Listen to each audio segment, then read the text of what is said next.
चलिए चैप्टर 5 पे बात करते हैं। 27 से 30 3 सेक्शन है, इसमें छोटी सी चैप्टर है।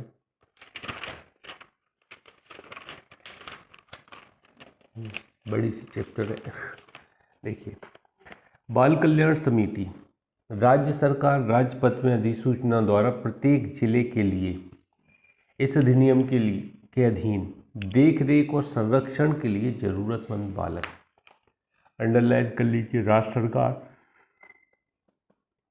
अंडरलाइन कीजिए, प्रत्येक जिले के लिए देख रेख और संरक्षण के लिए जरूरतमंद बालक के संबंध में अंडरलाइन कीजिए। एक या अधिक बाल कल्याण समितियों का ऐसी समितियों को प्रदत्त शक्तियों का प्रयोग करने और कर्तव्यों का निर्वहन करने के लिए गठन करेगी। तो यहाँ पे थोड़ा 2-3 चीज़ें अंडरलाइन कर लेना। राज्य सरकार प्रत्येक जिले के लिए देख रेख और संरक्षण के लिए जरूरतमंद बालकों के संबंध में एक या अधिक, इतना आप अंडरलाइन कर लीजिए, गठन करेगी। जैसा कि हेडिंग से ही पता चल रहा है, बाल कल्याण समिति को गठन कौन करती है? प्रत्येक जिले में करती है। आवारा बच्चों के लिए करती है। कौन करती है? राज्य सरकार करती है। देख रेख और जरूरतमंद बालक कौन से? आवारा बच्चे सड़क किनारे घूम रहे हैं, आवारा पड़े हुए मिले हैं हमें, अनाथ बच्चे हैं, पता ही नहीं कौन उनके पेरेंट्स हैं। समिति के सभी सदस्यों के अधिष्ठापन, प्रशिक्षण और अति संवेदनशीलता की अधिसूचना की तारीख से 2 मास के भीतर व्यवस्था की जाएगी। अब समिति के जो सदस्य हैं उनको 2 माह के अंतर्गत नियुक्त किया जाएगा। इनका ये मालूम है, 2 माह के अंतर्गत प्रशिक्षण दिया जाएगा, नियुक्ति की जाएगी, तमाम चीज़ें यहाँ 2 माह का समय दिया गया है। समिति एक अध्यक्ष और 4 ऐसे अन्य सदस्यों से मिलकर बनेगी। यहाँ पर एक अध्यक्ष, 4 सदस्य, टोटल 5 सदस्य हैं। किशोर बोर्ड में टोटल कितने थे? 3 सदस्य थे, जिसमें एक महिला थी सामाजिक कार्यकर्ता, एक पुरुष था और एक पीठासीन अधिकारी JMFC था। अब यहाँ पे एक अध्यक्ष और 4 अन्य सदस्य, टोटल 5 सदस्य हैं, जिन्हें राज्य सरकार नियुक्त करती है। उनमें से कम एक महिला होगी और दूसरा अन्य बालकों से संबंधित विषयों का विशेषज्ञ होगा। अब 5 में से एक चीज ध्यान दीजिएगा, एक तो यहाँ पे बालकों के संबंध में नॉलेज रखने वाला व्यक्ति होगा और एक महिला होगी। और बचे 3, जिला बालक संरक्षक एकक को राज्य सरकार द्वारा एक सचिव और उतने कर्मचारी वृंद उपलब्ध कराए जाएंगे जितने समिति को उसके प्रभावी कार्यकरण हेतु सचिवालय सहायता के लिए अपेक्षित हो। ये भी आपको ध्यान देना है। सचिव कौन हो? या जिला बालक संरक्षक एकक को राज्य सरकार द्वारा एक सचिव, देखिए इसको राज्य सरकार द्वारा एक सचिव भी प्रोवाइड कराया जाएगा। कोई व्यक्ति समिति के सदस्य के रूप में तब तक नियुक्त नहीं होगा जब तक कि वह,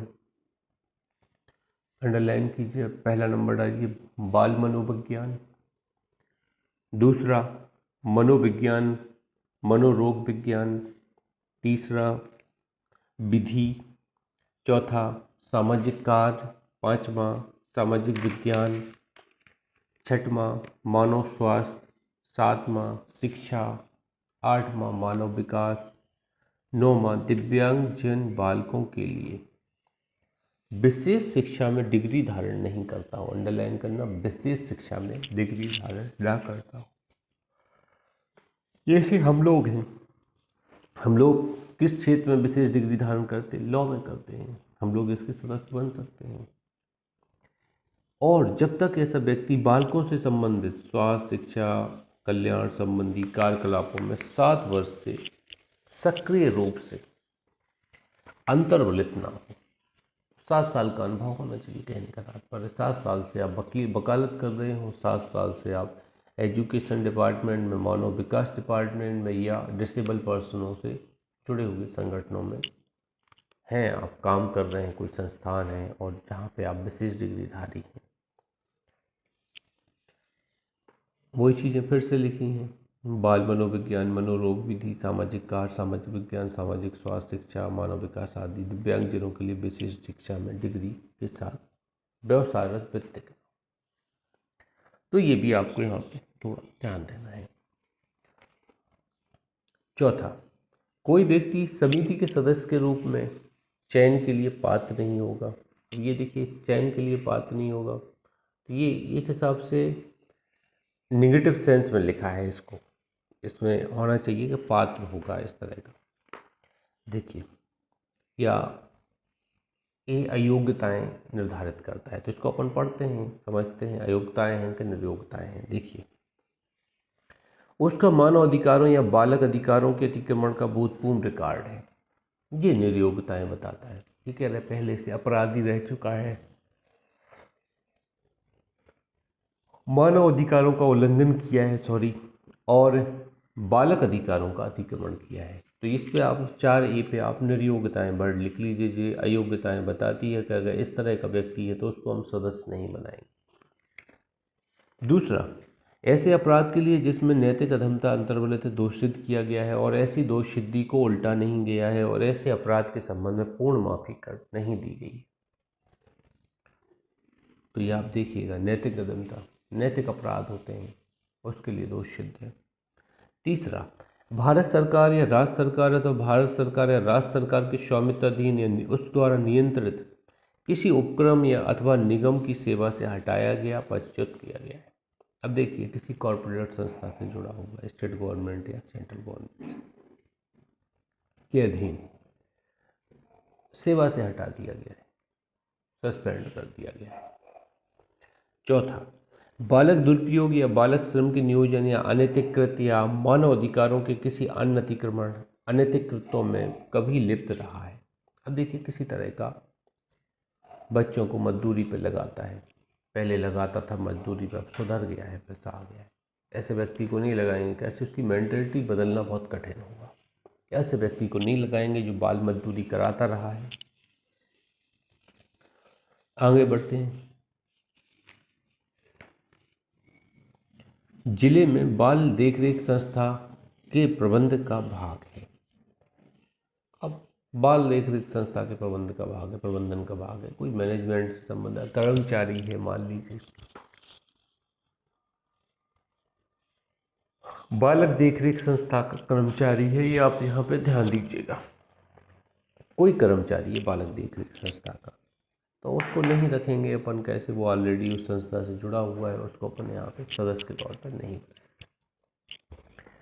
पाँचवा, अब नया उपखंड है, उपखंड 5 है। किसी व्यक्ति को सदस्य के रूप में तब तक नियुक्त नहीं किया जाए जब तक उसके पास अर्हताएं ना हो, बहस न की जाए। तो योग्यता होना जरूरी है, मैंडेटरी है। छठवां, किसी व्यक्ति को सदस्य के रूप में 3 वर्ष से अनधिक की अवधि के लिए नियुक्त नहीं किया जाएगा। तो यहाँ अंडर गोला कर लीजिएगा, 3 वर्ष से अनधिक। पात्रता ये है, क्या है? पदावधि है, पदावधि लिख लेना इसके ऊपर। पदावधि कितनी है? 3 वर्ष से अनधिक। इसके ऊपर 3 वर्ष से अनधिक अवधि के लिए इसके ऊपर पदावधि लिख लीजिए आप, जिससे आपको पता रहे सदस्य कितने समय तक पद पर रहे थे। सब क्लॉज 7, राज्य सरकार द्वारा समिति के किसी सदस्य की नियुक्ति जहां की किए जाने के पश्चात समाप्त की जाएगी। अब देखिए, कुछ कारण से हटा भी सकता है सरकार, चाहे तो इनको रिमूव भी कर सकता है, सेवा मुक्त भी कर सकता है। वो रीजन क्या है वो यहाँ पर देखिए। वह इस अधिनियम के अधीन निहित शक्ति के दुरुपयोग का दोषी पाया गया, अधिनियम का उल्लंघन किया गया, कहने का पावर का गलत उपयोग किया है। दूसरा, वह किसी ऐसे अपराध का निर्दोष ठहराया गया हो जिसमें नैतिक अधमता अंतर्वलित है और ऐसी दोष सिद्धि को उल्टा नहीं गया है, या ऐसे अपराध की बाबत उसे पूर्ण क्षमा प्रदान नहीं की गई है। अब नैतिक अधमता वाले अपराध में दोषित किया गया है। तीसरा, वह किसी विधिमान्य कारण के बिना लगातार 3 मास तक समिति की कार्रवाइयों में उपस्थित रहने में असफल रहता है, या किसी वर्ष में न्यूनतम 3/4 बैठकों में उपस्थित रहने में असफल, 3 माह तक कार्रवाइयों में शामिल नहीं होता है सदस्य बनने के बाद, 3/4 बैठकों में उपस्थित नहीं रहता है, मतलब बहुत ज़्यादा बिजी व्यक्ति है, वो जा ही नहीं पा रहा है, तो ऐसे व्यक्ति को अपन हटा देंगे कि आप घर पे ही रहो। 8वां, समिति जिला मजिस्ट्रेट को ऐसे प्रारूप में जो बहस किया जाए एक रिपोर्ट प्रस्तुत करेगी और जिला मजिस्ट्रेट समिति के कार्यकरण का तिमाही पुनर्वलोकन करेगा। समिति डीएम साहब को भेजेगी एक रिपोर्ट और जिला मजिस्ट्रेट हर 3 महीने में रिव्यू करेगा। देखो ये पावर यहाँ पे क्रिएट होते जा रहे हैं। ये देखिए कब जोड़ा गया है, 2021 में जोड़ा गया है। ये जिला मजिस्ट्रेट का पावर दे दिया है कि रिव्यू करने का। कोई भी समिति है, समिति अपनी रिपोर्टें किसको भेजेगी, CWC जिला DM को भेजेगी और DM हर 3 महीने में जाकर रिव्यू करेगा, मतलब रिकॉर्ड मंगाएगा जी हर समिति के, और रिकॉर्ड इन्हें चेक करवाने पड़ेगा DM साहब से कि हमारे यहाँ सब व्यवस्थित चल रहा है, साहब देखिए जी खिला पिला रहे ऐसे बच्चों को रख रहे हैं जी, व्यवस्थाएँ दे रहे हैं जी, प्रशिक्षण दे रहे हैं बच्चों को, जिससे उनका व्यक्तित्व विकास।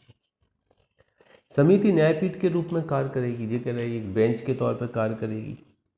CRPC 1973 के द्वारा महानगर मजिस्ट्रेट या प्रथम वर्ग मजिस्ट्रेट को प्रदत्त शक्तियाँ प्राप्त होंगी। किसको? समिति।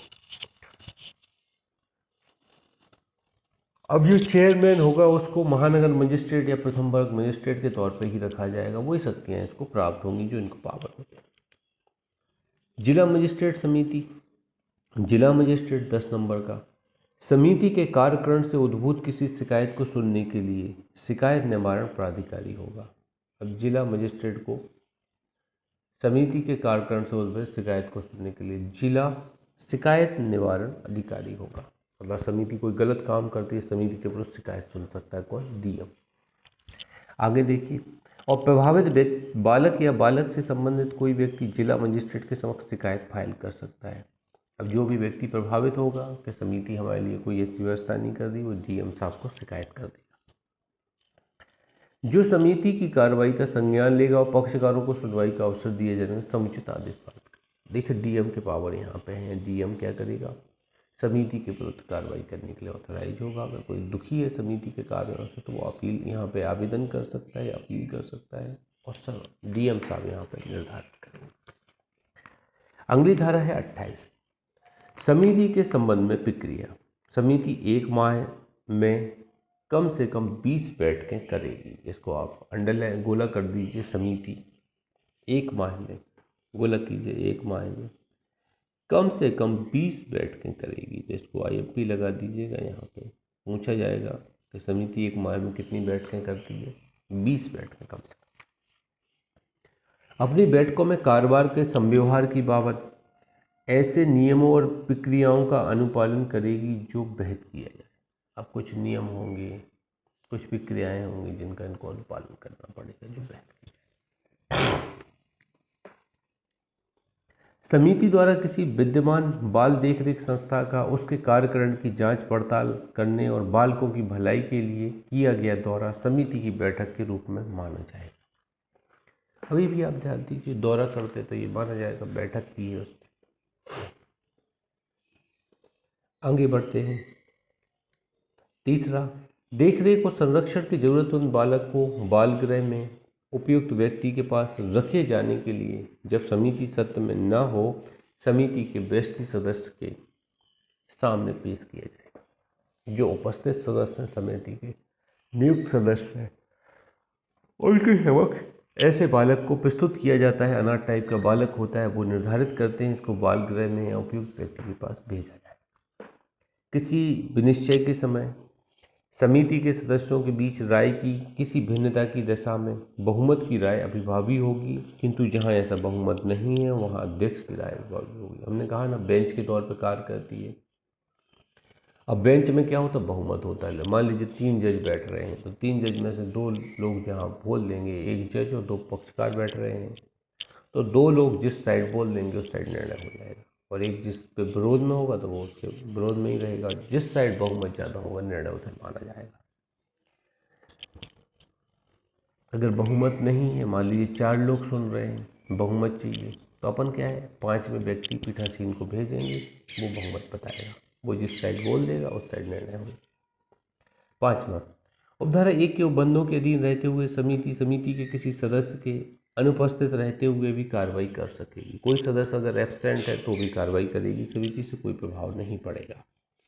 समिति द्वारा किया गया कोई आदेश कार्रवाई के किसी प्रक्रम के दौरान केवल किसी सदस्य की अनुपस्थिति के आधार पर अविधिमान नहीं होगा। मान लीजिए 5 सदस्य हैं टोटल, 5 वैसे बैठक में 3 ही उपस्थित हो रहे हैं, तो जरूरी नहीं है 5 ही उपस्थित हो तभी हो। जरूरी नहीं है 3 उपस्थित हो रहा है तो भी अपन यहाँ पे मान लेंगे इनको उपस्थित।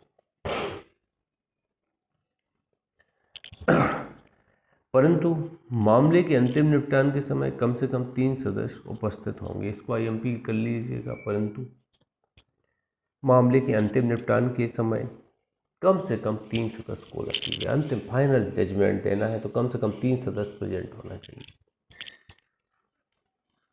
तो ये आप थोड़ा यहाँ पर ध्यान दीजिएगा। एक माह में 20 बैठकें करेगी, मतलब 20 दिन इसका कार्यालय खुलेगा। इन्होंने एक चीज़ और कर दी है कि यहाँ समिति द्वारा अगर किसी संस्था का दौरा किया जाता है तो बैठक के रूप में माना जाएगा। मान लीजिए इतनी सारी संस्थाएं होती हैं जिले में, किसी संस्था का दौरा करने समिति पहुंच जाती है तो वो भी एक बैठक मान लिया जाएगा। इसीलिए तो 20 बैठकें पता नहीं चलेगी महीने भर, मतलब 30 दिन में से 4-5 संडे निकाल दो, अब बच्चे 25 दिन में ये 20 दिन काम करेंगे, मतलब पूरा महीने भर इन्हें काम करना पड़ेगा। तो ये थोड़ा यहाँ पे स्ट्रिक्टनेस थोड़ी दिख रही है समिति की, कि समिति थोड़ा ज़्यादा DM के अधीन काम करेगी। आगे बढ़ते हैं। समिति की शक्तियाँ बताई गई हैं 29 में। अब क्या पावर होंगे इसको, तो ये थोड़ा देख लेंगे इसको कि समिति का देख रेख और संरक्षण के लिए ज़रूरतमंद बालकों की देख रेख, संरक्षण, उपचार, विकास, पुनर्वास के मामलों का निपटारा करना। तो जितने ये मामले होते हैं ऐसे बच्चों के कि भैया कहाँ भेजा जाए, ऐसे बच्चे को अनाथ बच्चा मिला है, कैसे समाज में पुनः स्थापित किया जाए, कैसे एजुकेशन, शिक्षा, विकास की बातें की जाए, तो ये सब यहाँ पे निपटारा कौन करता, समिति करती। उनकी मूलभूत आवश्यकताओं और संरक्षण के लिए वो बंद करने का प्राधिकार होगा। मूलभूत आवश्यकताएं, खाने पीने, रहने, शिक्षा, ये मूलभूत आवश्यकताएं होती हैं, इनके उपबंधों की व्यवस्था करने की बातें समिति करती है। जहाँ किसी क्षेत्र के लिए समिति का गठन किया गया है वहाँ तत्समय प्रवृत्त किसी अन्य विधि में किसी बात के होते हुए भी, किंतु इस अधिनियम के में अभिव्यक्त रूप से जैसा उपबंधित है उसके सिवाय ऐसी समिति को देख रेख के संरक्षण के लिए जरूरतमंद बालकों से संबंधित इस अधिनियम के अधीन सभी कार्रवाइयों के संबंध में अनन्यतः कार्य करने की शक्ति होगी। मतलब एब्सोल्युटली कार्य करेगी समिति। ये भी आपको यहाँ पर ध्यान देना है कि अनंतता मतलब इकलौता इसको अधिकार होगा इस तरह के काम करने का। समिति के कृत्य और उत्तरदायित्व क्या हैं, तो 2-4 कृत्य अपन यहाँ देख लेते हैं। एक लंबा कालांश है इसमें, इसको आप थोड़ा एक बार पढ़ लीजिएगा। वैसे यहाँ से कोई क्वेश्चन नहीं आएगा, जो भी आएगा उपरोक्त सभी लगाना है आपको। यहाँ से कोई ऐसा क्वेश्चन नहीं आएगा नेगेटिव सेंस में। देखिए, समिति के कृत्य और उत्तरदायित्व में निम्नलिखित सम्मिलित होंगे। उसके समक्ष पेश किए गए बालकों का संज्ञान लेना, उन्हें ग्रहण करना, सभी मुद्दों की जांच करना, बालक कल्याण अधिकारियों, परिवीक्षा अधिकारियों, जिला बालक संरक्षण एकक, गैर सरकारी संगठनों को सामाजिक अन्वेषण करने, समिति के समक्ष रिपोर्ट प्रस्तुत करने का निर्देश देना, देखरेख करने हेतु योग्य व्यक्ति की घोषणा करने के लिए जांच करना, पोषण देखरेख के लिए किसी बालक के स्थानांतरण का निर्देश देना। अब इस तरह आप जो भी गतिविधियां हैं जो इसके अंतर्गत की जा सकेंगी वो यहाँ पे आप एक बार पढ़ेंगे। इसको अपन पूरा पढ़ने वाले नहीं हैं, आप इसको एक बार देख लीजिएगा जिससे आपके जहन में बैठ जाएगा। कुछ खास नहीं है यहाँ से क्वेश्चन, मुझे नहीं लगता ज़्यादा आएगा। पूछा जा सकता है कृत्य उत्तरदायित्व कहाँ दिए गए हैं बाल कल्याण समिति के, तो आपको 30 बताना है, पावर 29 में दिए गए हैं। इस तरह आपको थोड़ा यहाँ ध्यान देना है। नियुक्ति कितने में है, 27 में है। एक धारा 28 भी अपन ने इससे पहले पढ़ी है। 28 क्या उल्लेख करती है वो भी आप देख लीजिए। 27 में बाल कल्याण समिति है, 28 में क्या है, समिति के संबंध में प्रक्रिया प्रोसीजर है, 29 में क्या है, पावर है, और यहाँ पर ड्यूटी एंड लाइबिलिटी है 30 में। CWC 27 में, उसके लिए प्रोसीजर 28 में, और CWC के लिए पावर 29 में, और ड्यूटी एंड लाइबिलिटी 30 में। बस ऐसे आपको यहाँ पे याद रखना। थोड़ी बहुत कंटेंट अंदर का पढ़ चुके हैं अपन। देखिए 31 से लेकर 38 तक ऐसे बालकों के बारे में बताया गया है जो ज़रूरतमंद और देख रेख के संरक्षण के लिए ज़रूरतमंद बालक हैं। 31 से लेकर 38 तक समिति के समक्ष पेश किया जाना, देख रेख और संरक्षण के लिए ज़रूरतमंद किसी बालक को निम्नलिखित किसी व्यक्ति द्वारा समिति के समक्ष पेश किया जा सकेगा। तो कुछ व्यक्तियों के बारे में बताया गया, कौन समिति के समक्ष पेश करेगा, किसी पुलिस अधिकारी द्वारा, ठीक है, यहाँ पर नंबर डाल दीजिएगा। नंबर 1 किसी पुलिस अधिकारी द्वारा, विशेष किशोर पुलिस एकक द्वारा। नंबर 2 विशेष पुलिस एकक द्वारा, या पदाविहित बालक कल्याण पुलिस अधिकारी द्वारा। नंबर 3 पदाविहित बालक कल्याण पुलिस अधिकारी द्वारा, या जिला बालक कल्याण एकक के किसी अधिकारी द्वारा। चौथा ये लिखिए। 4 या 5वां तत्समय प्रवृत्त किसी अन्य विधि के अधीन नियुक्त निरीक्षक द्वारा। अन्य विधि के अंतर्गत कोई निरीक्षक नियुक्त किया है उसके द्वारा। ये हो गया 5वां। 6वां कीजिए किसी लोक सेवक द्वारा। लोक सेवक द्वारा 6वां। इसके बाद 7वां करेंगे नेक्स्ट पॉइंट में बाल सेवाओं द्वारा। 8वां स्वैच्छिक संगठन द्वारा। 9वां गैर सरकारी संगठन द्वारा। 10वां अभिकरण द्वारा जिन्हें राज्य सरकार द्वारा मान्यता दी गई। ऐसे नंबर डाल दें अंडरलाइन करके। 11वां बालक कल्याण अधिकारी। 12वां परिवीक्षा अधिकारी। 13वां सामाजिक कार्यकर्ता। 14वां लोक भावना से युक्त नागरिक द्वारा। 15वां स्वयं बालक द्वारा। फिर इसके बाद 16 है नर्स। 17 डॉक्टर। 18 परिचर्या गृह, नर्सिंग होम, अस्पताल या प्रसूति गृह के प्रबंधक द्वारा। अब ये 18 तरीके के लोग बताए गए हैं जो क्या करते हैं, किसी व्यक्ति को समिति के समक्ष पेश करने के लिए एंटाइटल है। अब देखिए किसी भी एंगल से कोई भी बच्चा है, एक बच्चा है भूखा प्यासा अधेड़ मतलब अधमरा स्थिति में डला हुआ है सड़क किनारे, आप एक अच्छे लोक भावना से युक्त व्यक्ति हैं, अच्छी जनहित में सोचते हैं, आप अपने से पहले दूसरों का पहले सोचते हैं, इस तरह के व्यक्ति हैं। आपने उसको उठाया, जिला अस्पताल में भर्ती करवा के चले गए, डॉक्टर इलाज करने लगे, बॉटल चढ़ी, उसको स्वस्थ हो गया, खिलाए पिलाए 2-4-5 दिन। अब उससे पूछा बेटा कहाँ के हो, तो बोलता है मेरा तो कोई नहीं है, मुझे नहीं पता मैं कहाँ से आ गया हूँ, भूल गया हूँ। अब ऐसे बच्चों को अपन क्या करेंगे, अस्पताल क्या करेगी ऐसे बच्चों का लेके? अब डॉक्टर के घर तो ले नहीं जाएगी, नर्सें घर ले नहीं जाएंगी, अब क्या करेंगे? हम लोग श्री बाल कल्याण समिति से संपर्क करेंगे, जिले में होगी ये, उसको बताएंगे साहब एक बालक मिला है, ऐसा ऐसा बालक है। बाल कल्याण समिति के मेंबर आएंगे, कुछ खाना पूर्ति होगी, साइन वाइन करवाए जाएंगे कि इस व्यक्ति द्वारा सुपुर्द किया है, इतनी तारीख को ले जाएंगे। फिर वो बाल गृह वगैरह में रख देंगे। ऐसे बालक को 6 वर्ष से कम का है, आगे पढ़ेंगे तो उसको दत्तक मत्तक की व्यवस्था दी जाती, 6 वर्ष से ज़्यादा है तो सुधार गृह बाल गृह में रखा जाएगा। हॉस्टल टाइप के रहते हैं, जैसे अनुसूचित जाति जनजाति हॉस्टल होते हैं मान लीजिए, ऐसे ही हॉस्टल टाइप के ही रहते हैं इन लोगों के, और जो डीएम के सुपरविजन में रहते हैं, बाल कल्याण समिति जिनको देख रेख करती है। परंतु बालक को समय नष्ट किए बिना किंतु 24 घंटे की अवधि के भीतर यात्रा के लिए आवश्यक समय को छोड़कर समिति के समक्ष पेश किया जाएगा। यथाशीघ्र पेश करेंगे, समिति सही निर्णय देगी। दुरुपयोग हो सकता है ना बालक का, कोई दुरुपयोग कर रहे, एब्यूज कर ले, तो उस आधार पर यहाँ पर यथाशीघ्र पेश करने की बात की गई। राज्य सरकार जांच की अवधि के दौरान समिति को रिपोर्ट प्रस्तुत करने की रीति का और बालक को यथास्थिति बाल गृह, आश्रय गृह, सुविधा युक्त तंत्र योग्य व्यक्ति के पास भेजने या सौंपने की रीति का बंद करने के लिए इस अधिनियम से संगत नियम बना सके। तो राज्य सरकार नियम बनाएगी CWC के संबंध में, क्या क्या मुद्दों पे बनाएगी। अब ऐसे बालक को आपने सपोर्ट किया, एक नर्स ने, एक डॉक्टर ने सपोर्ट किया, एक सामाजिक कार्यकर्ता, एक प्राइवेट व्यक्ति या प्राइवेट संस्था ने या NGO ने सपोर्ट किया, तो CWC क्या करेगी?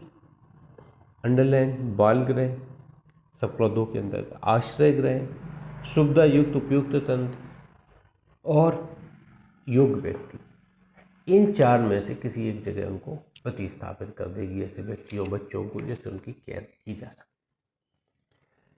32 संरक्षक से पृथक पाए गए बालक के बारे में अनिवार्य रूप से रिपोर्ट करना। पृथक पाए गए बालक के रूप में अनिवार्य रूप से रिपोर्ट करना। कोई व्यक्ति या कोई पुलिस अधिकारी या किसी संगठन या परिचर्या गृह द्वारा अस्पताल या प्रसूति गृह का कोई कृत्यकारी कि जिसे किसी ऐसे बालक का पता चलता है, उसका भार साधन लेता है, जिसे वह सौंपा जाता है, जो परित्यक्त या खोया हुआ प्रतीत होता है। तो आपने देखा कि आप कुंभ मेला गए, अब कुंभ मेला में किसी का बच्चा खो गया और पेरेंट्स भी नहीं मिल रहे उसके, अब ये संस्थान उसको अपने कब्जे पे ले लेगा, फिर क्या होगा? अलाउंस किया जाएगा, मिलाया जाएगा, नहीं मिल पा रहे तो क्या करेंगे? कोई है ही नहीं, उसका परित्यक्त बालक है जिसके बारे में परित्यक्त या खोए होने का दावा किया जाता है, या ऐसा बालक जो बगैर कुटुंब समर्थन के अनाथ प्रतीत होता है, या जिसके अनाथ होने का दावा किया जाता है 24 घंटे के भीतर यात्रा के लिए आवश्यक समय को छोड़कर। यथास्थिति बाल सेवाओं, बालबद्ध सेवाओं, निकटतम पुलिस थाने को, किसी बाल कल्याण समिति को या जिला बाल संरक्षक एकक को इत्तला देगा।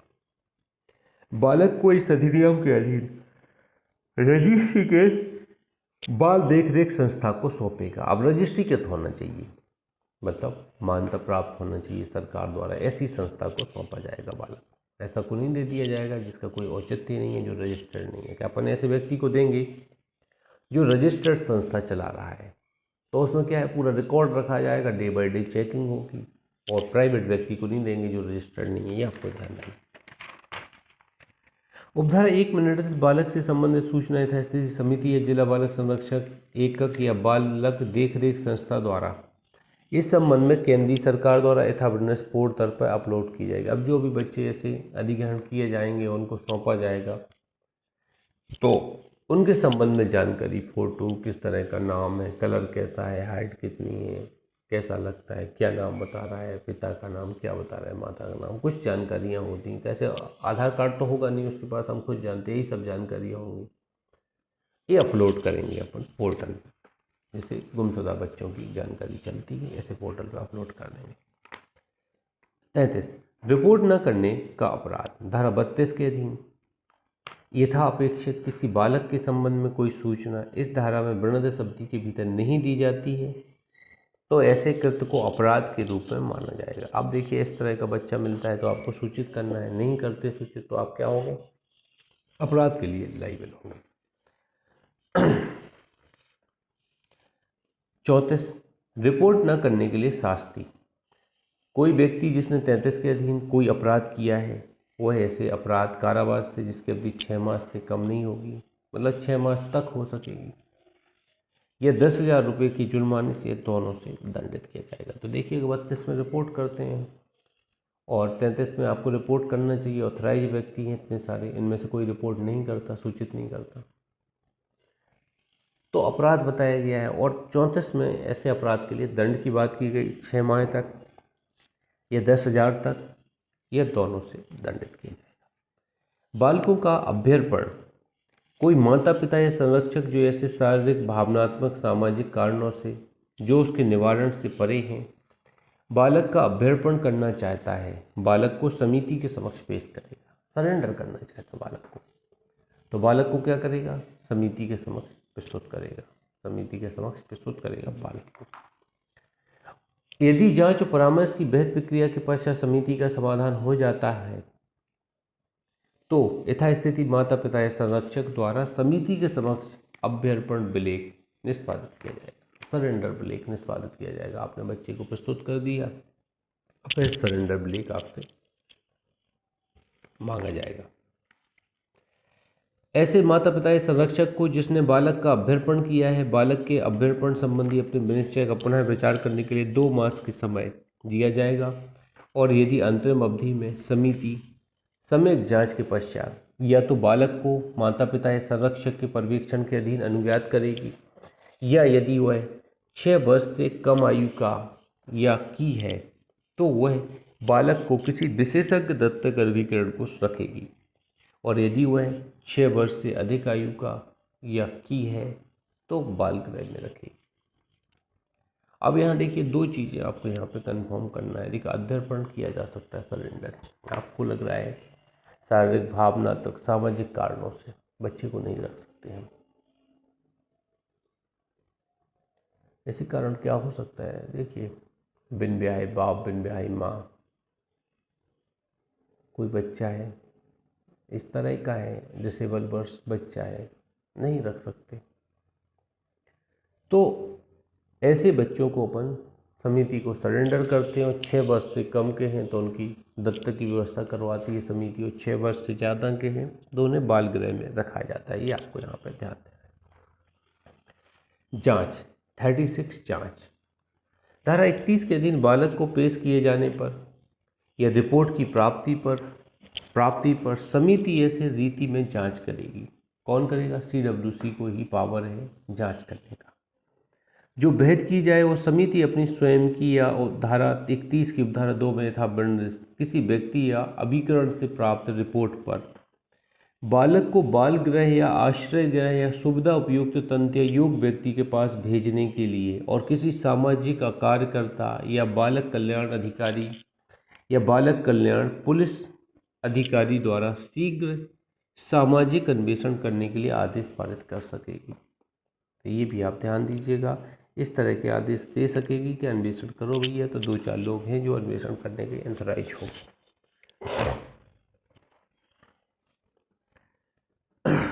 आगे बढ़ते हैं। परंतु 6 वर्ष से कम आयु के सभी बालकों को जो अनाथ और अभ्यर्पित हैं या परित्यक्त प्रतीत होते हैं, विशेषज्ञता प्राप्त दत्तक अभिकरण में जहाँ उपलब्ध हो रखा जाएगा। देखिए 6 वर्ष से कम वाले हैं तो विशेषज्ञता प्राप्त दत्तक ग्रहण अभिकरण में इनको रखा जाता है, कंजर्व किया जाता है, प्रोटेक्ट किया जाता है। आगे बढ़ते हैं। Sub clause 2। सामाजिक अन्वेषण 15 दिन के भीतर पूरा किया जाएगा, जिससे समिति को बालक को पहली बार पेश करने के 4 माह के भीतर अंतिम आदेश पारित करने के लिए समर्थ बनाया जा सकेगा। अब इनका सामाजिक अन्वेषण कराएंगे अपन, जहाँ वो रहते थे वहाँ इनकी स्थिति क्या थी, कोई प्रॉब्लम थी, सब चीज़ अपन यहाँ अन्वेषण कराएंगे, जिससे समिति को बालक को पहली बार पेश करने के 4 मास के भीतर अंतिम आदेश पारित करने के लिए समर्थ बनाया जा सके। आप उसके बारे में बैकग्राउंड अपन कर लेंगे, फिर देखेंगे कि बच्चे की स्थिति बड़ी दयनीय है, उसके माता पिता हैं गरीब हैं, नहीं रख सकते, संरक्षण नहीं कर सकते, उनको देंगे इनका फ्यूचर खराब हो जाएगा, तमाम चीज़ें ये सब देखेगी समिति और अन्य चीज़ों को भी देख सकती है। तो ऐसी एक सामाजिक रिपोर्ट 15 दिन के भीतर बनाई जाएगी। इसके आधार पर 4 मास के भीतर अंतिम आदेश पारित कर देगा बालक के संबंध में समिति। परंतु अनाथ परित्यक्त या अभ्यर्थित बालकों के लिए जांच पूरी करते समय वह होगा जो धारा 38 में निर्देश किया जाएगा। अब 38 के अनुसार यहाँ पर निर्देश किया जाएगा क्या। अब वो तो कोई है ही नहीं है, तो वहाँ कहाँ समिति जांच करेगी बताइए। जैसे कोई माता पिता सरेंडर कर देता है बच्चे को कि साहब हम नहीं पाल सकते अपने बच्चे को, तो ठीक है, हम आपके बैकग्राउंड देखेंगे, क्यों नहीं पाल सकते, आपका ही बच्चा है, अनाथ बच्चा है, नालायक बच्चा है, सब तक देखेंगे। लेकिन जहाँ पे अनाथ बच्चे मिलते हैं अपन को, जिनका कोई नहीं है, पेरेंट्स भी नहीं, कहीं रहते भी नहीं, फुटपाथ पर डले हुए मिल गए अपन को, तो वहाँ पे अपन सामाजिक अन्वेषण रिपोर्ट नहीं करा पाएंगे। कहने का तात्पर्य है तो 38 की प्रोसीजर यहाँ पर लागू है। आगे बढ़ते हैं।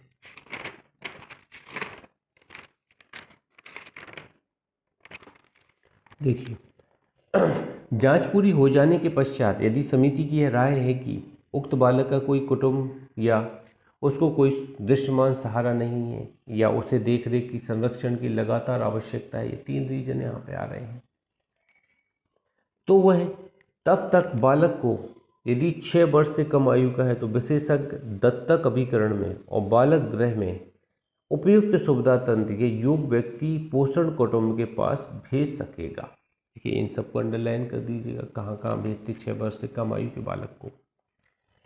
विशेषज्ञ दत्तक अभिकरण, बाल गृह, तीसरा है उपयुक्त सुविधा तंत्र, चौथा है योग्य व्यक्ति, 5वां पोषण कुटुंब के पास भेजेगा 6 वर्ष से कम वाले को। ठीक है, जब तक बालक के लिए ऐसे पुनर्वास उपयुक्त साधन नहीं मिल जाते जो भेद किए जाए, या जब तक बालक 18 वर्ष की आयु प्राप्त नहीं कर लेता है, अंडरलाइन कर लीजिए। अब यहाँ पे मैक्सिमम 18 वर्ष की आयु तक बालक के संबंध इस संस्थाओं के पास निरुद्ध करके रखा जाएगा, मतलब प्रोटेक्ट करके रखा जाएगा, संरक्षण एक फैमिली मेंबर जैसा ही रखा जाएगा इन संस्थाओं में कि उनके बच्चे हैं ऐसा। परंतु बाल गृह में अथवा उपयुक्त सुविधा तंत्र या योग्य व्यक्ति या पोषण कुटुंब में रखे गए बालक की स्थिति का समिति द्वारा पुनर्वलोकन किया जाएगा, जो बेहद किया जाएगा। ये रिव्यू करती है समिति कि आप इसको सही रख रहे हैं, खिला रहे हैं, पिला रहे हैं कि नहीं, समय समय पर रिव्यू करती है। समिति जिला मजिस्ट्रेट को लंबित मामलों का पुनर्वलोकन करने के लिए ऐसी रीति में जो बेहद की जाए, मामलों के निपटारे की प्रकृति पर और लंबित मामलों की तिमाही रिपोर्ट प्रस्तुत करेगा। ये देखिएगा, हर 3 महीने में रिपोर्ट आपको प्रस्तुत करना है, कहाँ पर, डीएम साहब को।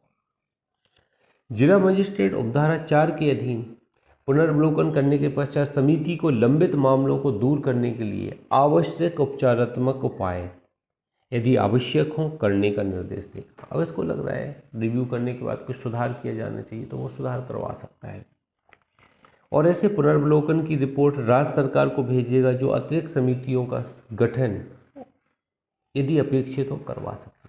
अतिरिक्त समितियों का गठन करवा सकेगी समिति, परंतु यदि ऐसे निर्देशों के प्राप्त होने के 3 माह के पश्चात भी समिति द्वारा लंबित मामले को पूरा करने पर ध्यान नहीं दिया जाता है, तो राज्य सरकार उस समिति को समाप्त कर देगी और नई समिति गठन करेगी। अब देखिए, लापरवाही देखने को मिलती, 3 माह के पश्चात भी नहीं करती समिति ऐसे सुधारों को, लंबित मामलों को पूरा करने का ध्यान नहीं देती, तो राज्य सरकार क्या करती, समिति समाप्त कर देगी, नई समिति क्रिएट करेगी। 6वां, समिति की समाप्ति के पूर्वानुमान में और इस बात को देखते हुए कि नई समिति गठन में कोई समय बर्बाद न हो, राज्य सरकार समिति के सदस्यों के रूप में नियुक्त किए जाने वाले 5 व्यक्तियों का एक स्थायी पैनल बनाए रखेगी। एक स्थायी पैनल बनाएगा जो इस समिति में कार्य करे। जैसा आप देख रहे हैं ना, अभियोजन अधिकारियों के संबंध में पैनल बनाया जाता, वैसे यहाँ समिति के संबंध में पैनल स्टेट गवर्नमेंट यहाँ पर बनाती है। आप यहाँ ध्यान दीजिएगा, पैनल बनाएगी तो वो क्या करेगी, ऐसे उम्मीदवारों की सर्च करती रहेगी जो समिति में कार्य कर सकते हैं, योग्य व्यक्ति।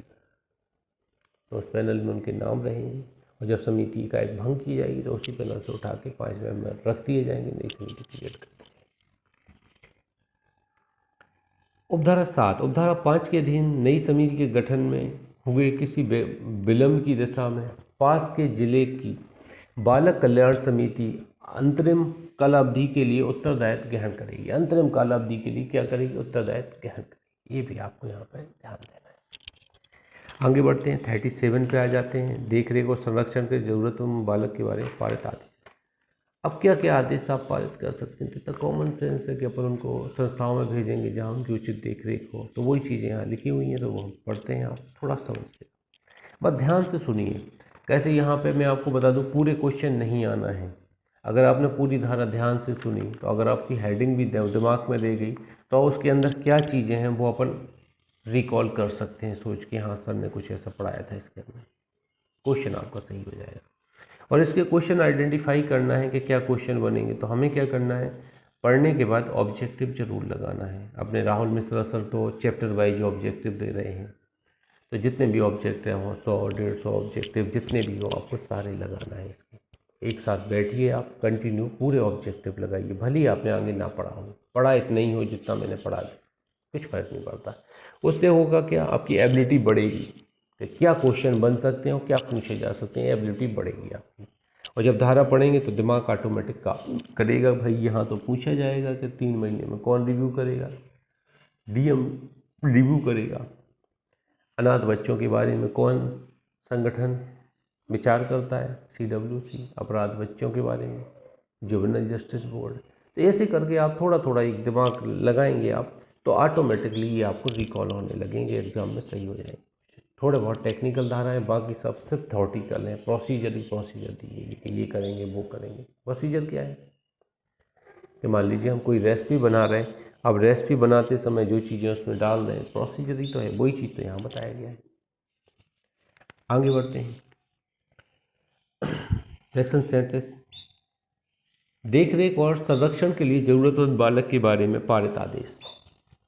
अभी क्या है देखिए, समिति जांच द्वारा यह समाधान हो जाने पर कि समिति के समक्ष लाया गया बालक देखरेख और संरक्षण के लिए जरूरतमंद है, सामाजिक अन्वेषण रिपोर्ट पर विचार करके और यदि बालक विचार प्रकट करने के लिए पर्याप्त रूप से परिपक्व है तो बालक की इच्छाओं को ध्यान में रखते हुए निम्नलिखित आदेशों में से एक या अधिक आदेश पारित कर सके। अर्थात बालक के देखरेख और संरक्षण के लिए जरूरतमंद होने की घोषणा। बी, माता पिता या संरक्षक या कुटुंब को बालक कल्याण अधिकारी या पदाभिहित सामाजिक कार्यकर्ता के पर्यवेक्षण के अधीन या उसके बगैर बालक का प्रत्यावर्तन। ऐसे बालकों को रखने के लिए संस्था की क्षमता को ध्यान में रखते हुए दीर्घकालिक या अस्थायी देखभाल के लिए दत्तक ग्रहण के प्रयोजन के लिए या तो इस निष्कर्ष पर पहुंचने के पश्चात कि बालक के कुटुंब का पता नहीं लगाया जा सकता है या यदि उसका पता लग भी जाता है तो कुटुंब के में बालक का प्रत्यावर्तन बालक के सर्वोत्तम हित में नहीं है, मतलब इतना बुरी स्थिति में है कुटुंब।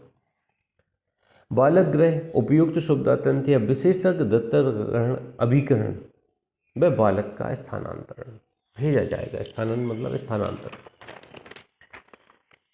दीर्घकालिक या अस्थायी देखरेख के लिए योग्य व्यक्ति के पास बालक का स्थानांतरण मतलब भेजा जाना। 44 के अधीन पोषण देखरेख के आदेश, 45 के अधीन प्रयोज्यता के आदेश। ऐसे व्यक्ति संस्थाओं या सुविधा क्षेत्रों को जिनकी देखरेख में बालक की देखरेख, संरक्षण और पुनर्वास के संबंध में रखा गया है। निर्देश जिनके अंतर्गत जरूरत आधारित परामर्श, व्यावसायिक चिकित्सा, व्यवहार उपांतरण चिकित्सा, कौशल प्रशिक्षण, विधिक सहायता, शैक्षणिक सेवाओं और यथापेक्षित अन्य विकासात्मक क्रियाकलाप और जिला बालक कल्याण एकक या राज्य सरकार और अन्य अभिकरणों के साथ अनुवर्तन समन्वय सहित तत्काल आश्रय और सेवाओं से जैसे कि चिकित्सा देखरेख, मनोवैज्ञानिक विकार, मनोवैज्ञानिक सहायता संबंधी निर्देश दिए। तो मैं तो सिर्फ आपसे एक बात कहूँगा कि भले ये चीज़ें आपको याद ना हो तो आप खुद सोचिए कि आप एक CWC है, मान लीजिए आपके सामने एक अनाथ बच्चा आता है तो आपकी मन की भावना क्या कहती है? उसको खाना प्रोवाइड कराएंगे, ऐसी संस्था में हम रखवा देंगे कि भाई जहाँ उसकी केयर हो सके, पूरी तरह सर्वांगीण विकास हो सके। तो वही काम तो यहाँ हो रहा है, कोई अलग काम थोड़ी हो रहा है। मैं आपको बता दूँ, भले ही ऐसा क्लिश टाइप के वर्ड यूज किए गए हैं, उन सबका सेंस वही निकल के आ रहा है जो मैंने आपको थीम बताई है। समिति सबक्लॉज 2 समिति, यहाँ पे H नंबर भी देख लीजिए। बालक की धारा 38 के अधीन दत्तक ग्रहण के लिए विधिक रूप से स्वतंत्र होने की घोषणा। अब देखिए, अब विधिक रूप से स्वतंत्र होने की घोषणा भी समिति करती है। ये घोषणा किया जाना जरूरी है कि बालक का कोई उत्तराधिकारी नहीं मिला है, किसका बच्चा है, अनाथ बच्चा है, कुछ समझ में नहीं आ रहा है, पिछले 4-6 महीने से इतना टाइम आगे आपको देखने को मिलेगा, कोई पता नहीं चला है। तो क्या करते, 6 वर्ष से कम का इसको दत्तक ग्रहण के लिए स्वतंत्र कर देते। कोई आए, भैया ले जाओ, ये है बच्चा, ये लिखा जाता है। समिति पोषण देखरेख के लिए योग्य व्यक्ति की घोषणा। धारा 46 के अधीन पशु देखरेख सहायता प्राप्त करने के लिए किसी अन्य कृत्य के संबंध में कोई आदेश पारित कर सके। योग्य व्यक्ति कौन है, उसकी घोषणा करेगी जो उसकी केयर करेगा। समिति ने आदेश कर दिया है तो पश्चातवर्ती देखरेख के संबंध में क्या व्यवस्था होगी, इसकी भी बात यहाँ पे की जाए। आप देखिएगा, ऐसा आदेश पारित कौन करेगी, समिति को। अब आ जाएंगे 38 में, किसी बालक की दत्तक ग्रहण के लिए विधिक रूप से स्वतंत्र घोषित करने की प्रक्रिया। इंपॉर्टेंट धारा है, ध्यान दीजिएगा, मार्जिनल पूछा जा सकता है कि दत्तक ग्रहण के लिए स्वतंत्र घोषित करने की प्रक्रिया के बारे में बताई जाएगी। कौन सी धारा? 38। अनाथ और परित्यक्त बालक की दशा में समिति बालक के माता पिता या संरक्षकों का पता लगाने का सभी प्रयास करेगी। ठीक है, हम पूरी कोशिश करेंगे। देखिए, आप क्या करेंगे, सड़क पर एक बच्चा मिल जाएगा ना, तो आप क्या करेंगे? तो वैसे मानवता तो ये कहती है नहीं करना चाहिए आपको कि इग्नोर करके निकल जाए। कोशिश कीजिए किसका बच्चा है, ढूंढने की कोशिश कीजिए आसपास।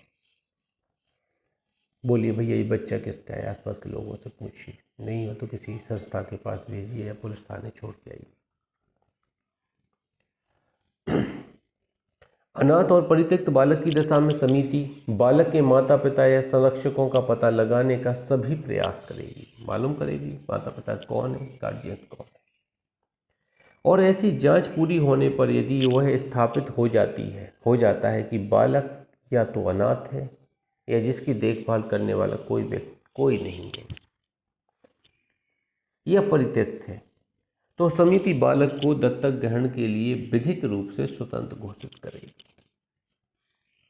अभी क्लियर हो जाता है कि भैया आगे पीछे कोई नहीं है, तो क्या करेंगे, दत्तक दिलवा देंगे, घोषित कर देंगे भैया तुम स्वतंत्र हो, कोई आ जाए भैया ले लो, दत्तक लेने आए तो स्वतंत्र घोषित कर दिया। इन बच्चे को भी उस लाइन में खड़ा कर देना, कोई आए तो भैया पसंद कर लो बच्चा, कौन सा बच्चा चाहिए आपको।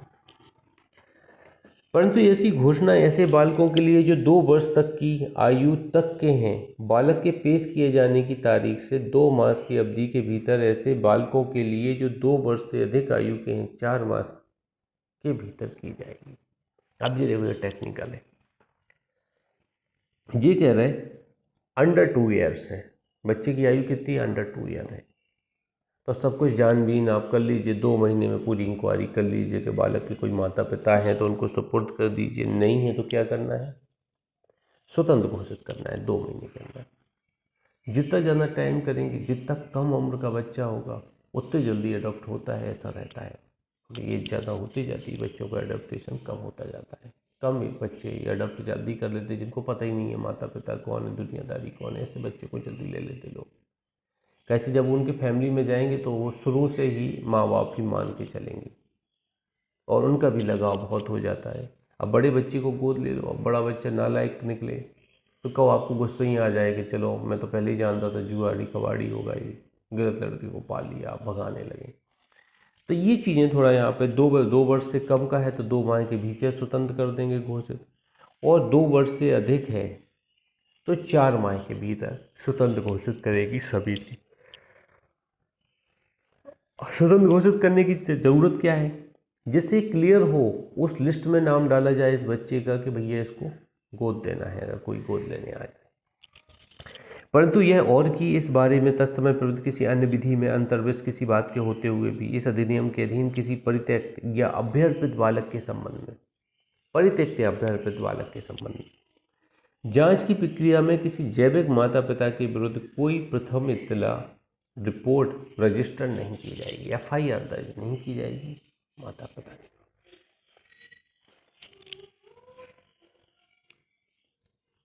जैविक माता पिता के विरुद्ध आप परित्यक्त छोड़ दिया है आपने तो यहाँ कार्रवाई नहीं करेंगे। कोई छोड़ गया बच्चे को, बाद में पता चला कि इस तरह का बच्चा है, कार्रवाई नहीं। अभ्यर्थित बालक की दशा में वह संस्था जहां अभ्यर्पण संबंधी आवेदन पर समिति द्वारा बालक को रखा गया है, धारा 35 के अधीन वृणोदय अवधि के पूरा होने पर बालक को दत्तक ग्रहण के लिए विधिक रूप से स्वतंत्र घोषित करने के लिए उस मामले को समिति के समक्ष लाई।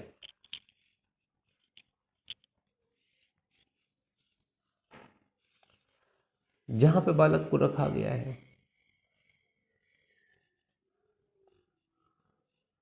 तो समिति बालक के समक्ष वो संस्था बालक को समिति के समक्ष ले जाए जो दत्तक ग्रहण के लिए एलिजिबल है। आगे बढ़ते हैं। मानसिक रूप से विकृत माता पिता के बालक लैंगिक हमले से पीड़ित व्यक्तियों के अवांछित बालक की दशा में उस बालक को समिति द्वारा इस अधिनियम के अधीन प्रक्रिया का अनुसरण करते हुए इस बारे में तत्समय प्रवृत्त किसी अन्य विधि में अंतर्विष्ट किसी बात के होते हुए भी दत्तक ग्रहण के लिए स्वतंत्र घोषित किया जा सकेगा। ये भी आप ध्यान दीजिएगा। ऐसे बच्चे जिनके माता पिता कैसे हैं, विकृत हैं, मतलब मेंटल है, पागल है, उन्हें भी अपन यहाँ दत्तक ग्रहण के लिए स्वतंत्र घोषित कर सकते हैं। अनाथ परित्यक्त और अभ्यर्थित बालक को दत्तक ग्रहण के लिए विधिक रूप से स्वतंत्र घोषित करने का विनिश्चय समिति के कम से कम 3 सदस्यों द्वारा किया जाएगा। तो जो विनिश्चय किया जाता है कम से कम 3 मेंबर बैठना चाहिए समिति, वो विनिश्चय करेंगे स्वतंत्र घोषणा। समिति दत्तक ग्रहण के लिए विधिक रूप से स्वतंत्र घोषित किए गए बालकों की संख्या और विनिश्चितता लंबित मामलों की संख्या के बारे में जिला मजिस्ट्रेट राज्य अभिकरण और केंद्रीय दत्तक ग्रहण स्रोत अभिकरण को प्रति माह सूचित करेगा। अब देखिए ऐसे बालक जो स्वतंत्र घोषित कर दिए गए हैं तो सुपीरियर संस्थाओं को सूचना दी जाएगी ना, इनके बारे में रिकॉर्ड दिया जाएगा जिससे वो दत्तक करा सकें। तो ये आप ध्यान दीजिएगा। जैसे हमारे यहाँ कुछ माल आ गया है, हमारी एक शॉप है तो हमने गोदाम में माल मंगा लिया, गोदाम से टैग लग जाएंगे, प्राइस टैग लग गए, मान लीजिए प्राइस टैग लग के हमने शॉप में भिजवा दिया माल, बेचना तो पड़ेगा। अब बच्चे हैं, डिसाइड कर लिए अपन ने, तो अधिकारियों को क्या करेंगे, प्रति माह सूचित करेंगे कितने बच्चे स्वतंत्र घोषित किए गए हैं, तो वो क्या करेंगे, उनको दत्तक ग्रहण कराएंगे। अब देखिए ये दो प्रकार के अपराधी हो गए हैं, बालक अपराधी हो गए हैं जुवेनाइल जस्टिस बोर्ड, अनाथ बच्चे हो गए हैं CWC चाइल्ड वेलफेयर समिति कमेटी। अब इन दोनों के लिए कॉमन प्रोविजन आपको आगे की धाराओं में पढ़ेंगे, चैप्टर 7 में पढ़ने को मिल रहे हैं, 8 में 9 में यहाँ पे कॉमन प्रोविजन पढ़ने को मिलेंगे। देखिए पुनर्वास के लिए 39 से लेकर 55 तक की धाराएं यहाँ पे दी गई हैं, इनको अपन जल्दी जल्दी पढ़ते हैं, यहाँ पे कुछ खास विशेष नहीं है। पुनर्वास और समाज में पुनः मिलाने की प्रक्रिया, पुनर्वास और समाज में पुनः मिलाने की प्रक्रिया सेक्शन 39। अब यहाँ पे ध्यान दीजिएगा, इस अधिनियम के अधीन बालकों के पुनर्वास समाज में मिलाने की प्रक्रिया बालक की बेस्टिक देखरेख योजना के आधार पर अनिवार्यता कौटुंबिक आधारित देखरेख, पर्यवेक्षण, प्रवर्तकता, दत्तक ग्रहण, पोषक देखरेख के साथ उसके बिना कुटुंब संरक्षक को प्रत्यावर्तन द्वारा हाथ में ली जाए। किसी कुटुंब को दे देंगे, किसी संरक्षक को देंगे, सौंप कर हाथ में ली जा सकती है, उनको दिया जा सकता है। परंतु संस्थागत या गैर संस्थागत देखरेख में रखे गए साझेदारों को, सहोदरों को तब तक एक साथ रखने का प्रयास किया जाएगा जब तक कि उनको एक साथ रखा जाना उनके सर्वोत्तम हित में। ये भी आप ध्यान दीजिएगा, उनके सर्वोत्तम हित में है तो ही एक साथ रखेंगे, वरना अलग अलग रखेंगे।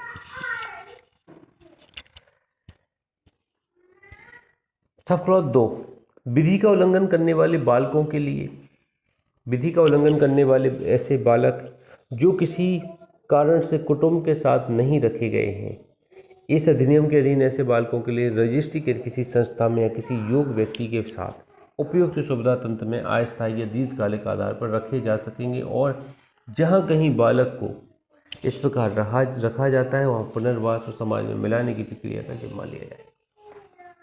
ये भी आपको ध्यान देना है थोड़ा, ऐसी संस्थाओं के पास रखा जाएगा और पुनर्वास और समाज में मिलाने की प्रक्रिया पर जोर दिया जाएगा। देखरेख और संरक्षण की जरूरतमंद ऐसे बालकों को संस्थागत देखरेख को छोड़ रहे या विधि का उल्लंघन करने वाले बालकों को जो 18 वर्ष की आयु प्राप्त करने पर विशेष गृहों में को छोड़ रहे हैं, समाज की मुख्य धारा में पुनः मिलाने के लिए वित्तीय सहायता प्रदान करने के लिए धारा 46 के अधीन यथा विनिर्देश वित्तीय सहायता प्रदान की जा सकेगी। अब देखिए फाइनेंशियल एड यहाँ पे दिए जाने की बात की गई है कि फाइनेंशियल एड इनको दी जाए। आगे पढ़ते हैं, देखरेख और संरक्षण की जरूरत में बालक का प्रत्यावर्तन। यहाँ पे प्रत्यावर्तन किया जाता है, किसको प्रत्यावर्तन करते हैं, प्रत्यावर्तन और संरक्षण किसी भी बाल गृह, विशिष्ट दत्तक ग्रहण, अभिकरण, खुले आश्रय का प्राथमिक उद्देश्य होता है। इन 2-3 पर्पज से इनको प्रत्यावर्तित करते हैं।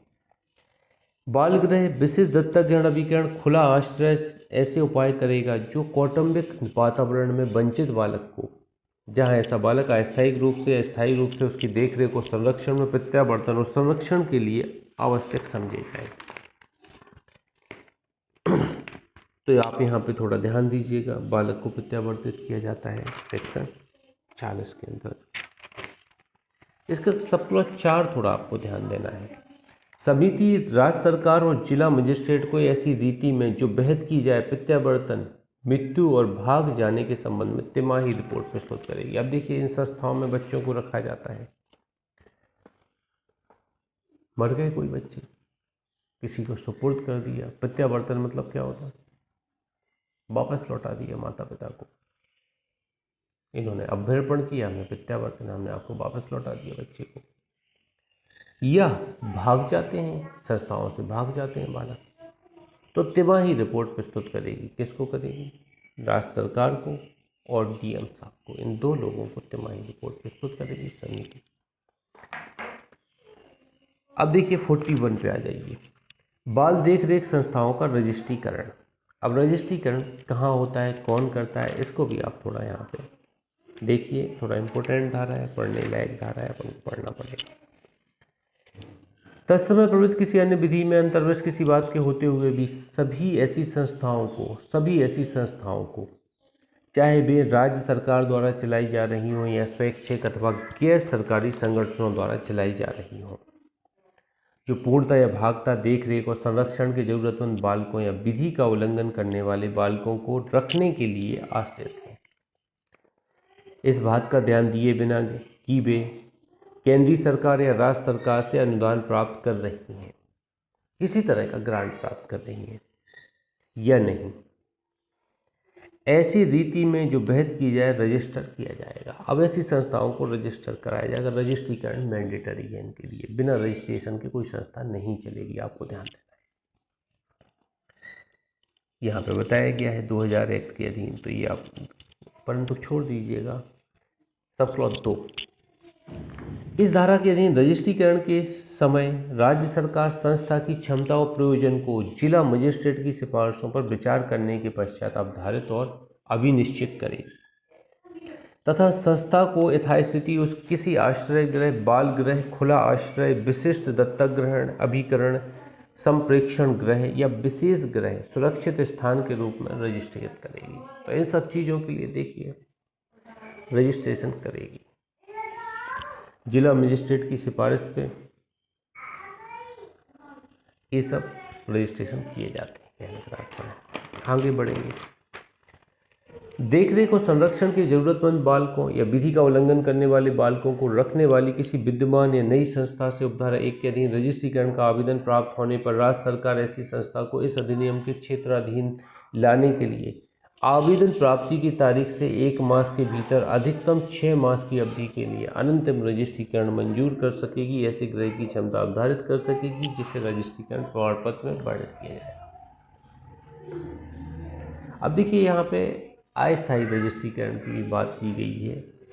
1 माह के भीतर अधिकतम 6 माह की अवधि के लिए, 1 माह से 6 माह की अवधि के लिए किसी संस्था को अस्थायी रजिस्ट्रेशन भी यहाँ पे दिया जा सकता है। ये बताया गया है राज्य सरकार द्वारा, ये भी आपको यहाँ पर ध्यान देना है। परंतु यदि उपयुक्त संस्था उपधारा 1 में वर्णित अवधि के भीतर रजिस्ट्रीकरण के लिए विहित मापदंडों को पूरा नहीं करती है तो अनंतम रजिस्ट्रीकरण रद्द हो जाएगा और उपधारा 5 के उपबंध क्या होंगे, लागू होंगे।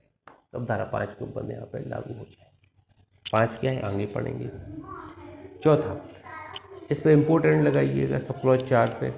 यदि राज्य सरकार आवेदन की तारीख से 1 मास के भीतर कोई अनंतम रजिस्ट्रीकरण प्रमाण पत्र जारी नहीं करती है तो रजिस्ट्रीकरण के लिए आवेदन की प्राप्ति के सबूत को किसी संस्था को 6 मास की अधिकतम अवधि के लिए चलाने हेतु अनंतम रजिस्ट्रीकरण समझा जाएगा। ये भी आप ध्यान दीजिए। आगे पढ़ते हैं। सब क्लॉज 5, यदि रजिस्ट्रीकरण का आवेदन किसी राज्य सरकार के किसी अधिकारी या किसी अधिकारियों द्वारा 6 मास के भीतर निपटाया नहीं जाता है तो उसके उच्चतर नियंत्रक प्राधिकारियों द्वारा उसे उनकी ओर से कर्तव्य की अवहेलना के रूप में लिया जाएगा और समुचित विभागीय कार्रवाइयाँ आरंभ की जाएंगी।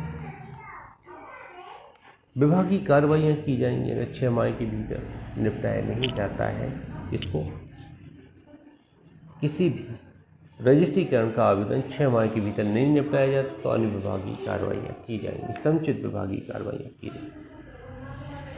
6वां इम्पोर्टेंट लगाइएगा। किसी संस्था के रजिस्ट्रीकरण की अवधि कितनी होगी, 5 वर्ष। अगर किसी संस्था को रजिस्टर्ड करते तो वो रजिस्ट्रेशन कब तक के लिए मान्य होता है, 5 वर्ष के लिए।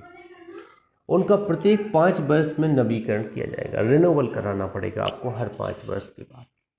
इम्पोर्टेंट है, ये ध्यान दीजिएगा। इसके बाद कुछ अन्य विशेष चीज़ें नहीं हैं यहाँ पे। सब क्लॉज 7, 8, 9 यहाँ पे मैं छोड़ रहा हूँ, इसको आप चाहें तो पढ़ लीजिएगा, इम्पोर्टेंट नहीं है यहाँ पे।